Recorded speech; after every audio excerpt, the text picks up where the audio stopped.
जंगल में बारिश का मौसम आने वाला था। सुनो सुनो पक्षियों, राजा जी ने सभा बुलाई है। सारे पक्षी सभा में पहुंच जाना। रानी, आज राजा जी ने सभा क्यों बुलाई है? ऐसा क्या हो गया? पता नहीं टुन्नी, मुझे लगता है शायद कुछ राजा जी बताना चाहते हैं। हाँ हाँ, सही कह रहे हो। मुझे भी ऐसा ही लगता है। शायद कुछ बड़ी समस्या आ गई होगी जो राजा जी हमें सबके साथ समस्या का हल निकालना चाहते होंगे। चलो रानी, चलो टुन्नी, तुम भी चलो। हम सब मिलकर राजा जी के पास चलते हैं। तुम चलो कालू, हम कुछ देर बाद आते हैं।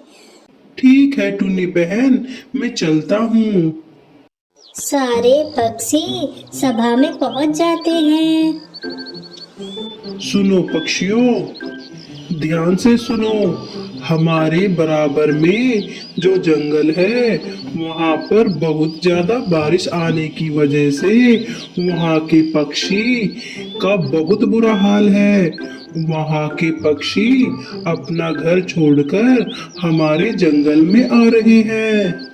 आप लोग अपना घर खाली ना छोड़े, नहीं तो वहाँ के पक्षी खाली घर पर कब्जा कर रहे हैं। और हाँ, अपना घर मजबूत कर लेना, क्योंकि हमारे सूत्रों से पता चला है इस जंगल पर भी बारिश का कहर टूटने वाला है। सब अपनी अच्छे से तैयारी कर लेना, अपना भोजन इकट्ठा कर लेना, ताकि भोजन के लिए इधर उधर भटकना ना पड़े। समय समय पर हमारा सैनिक आप लोगों की समस्या सुनने के लिए आते रहेंगे। हमसे जो बनेगा हम आपकी मदद भी करेंगे। राजा जी अपनी बात कहकर चले जाते हैं। राजा जी ने हमें कितनी महत्वपूर्ण जानकारी दी है। मेरे दोस्त, क्यों ना हम उनकी मदद करें जिनके घर पक्के नहीं हैं। हमारे घर तो पक्के हैं, लेकिन जिन पक्षियों के घर पक्के नहीं हैं, हम उन लोगों की मदद कर देते हैं ताकि वह जल्दी से उनका घर पक्का हो जाए और वह भी सुरक्षित रह सके। तुम्हारा विचार तो बहुत अच्छा है टुनी चिड़िया, पर हम लोगों को भी तो भोजन जमा करना होगा।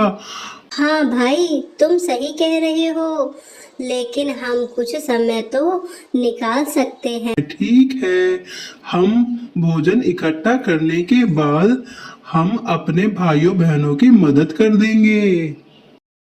सारे पक्षी भोजन इकट्ठा करते और फिर उसके बाद एक दूसरे की मदद करते।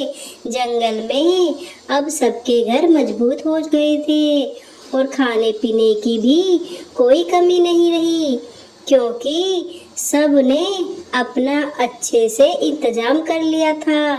कुछ दिनों में बारिश होने लगती है। तभी जंगलों में दूसरे पक्षी आ जाते हैं। बहन, क्या मुझे बारिश में रुकने के लिए जगह मिलेगी?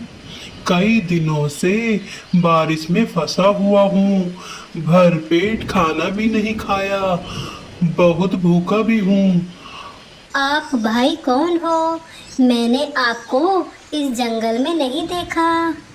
हाँ बहन, तुम सही कह रही हो। मैं इस जंगल का नहीं हूँ, मैं दूसरे जंगल से आया हूँ।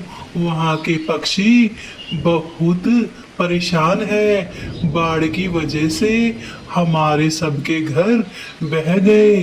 अब हमारे पास ना तो खाने के लिए कुछ है और ना ही हमारे पास घर है। मैंने आपको अगर अपने घर में रखा तो आप मेरे घर पर कब्जा कर लोगे। नहीं नहीं बहन, मैं तुम्हारे घर पर कब्जा नहीं करूंगा। मैं कोई बुरा पक्षी नहीं हूँ। कुछ बुरे पक्षियों की वजह से हमें कोई अपने घर पर पनाह देने को तैयार नहीं है। ठीक है भाई, आप आ जाइए।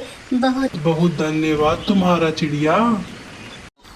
ऐसे ही सारे पक्षी एक दूसरे की मदद करते हैं। सब अपने घर में दूसरे जंगल के पक्षियों को पनाह दे देते हैं, लेकिन वहाँ के पक्षी अच्छे होते हैं। वे इस जंगल के पक्षियों को कोई नुकसान नहीं पहुँचाते।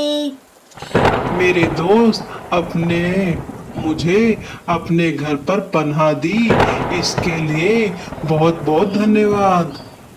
कुछ दिनों बाद बारिश रुक जाती है। सारे पक्षी अपने अपने घर जाने के लिए तैयार हो जाते हैं।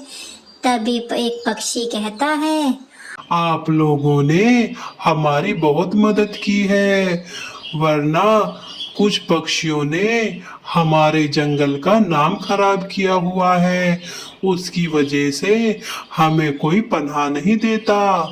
आप लोगों ने हम पर बहुत बड़ा एहसान किया है। भाई इसमें एहसान की क्या बात है, ये तो हमारा फर्ज है। और किसी मददगार की मदद करना तो अच्छी बात है। अच्छा मेरे दोस्त, अब हम चलते हैं।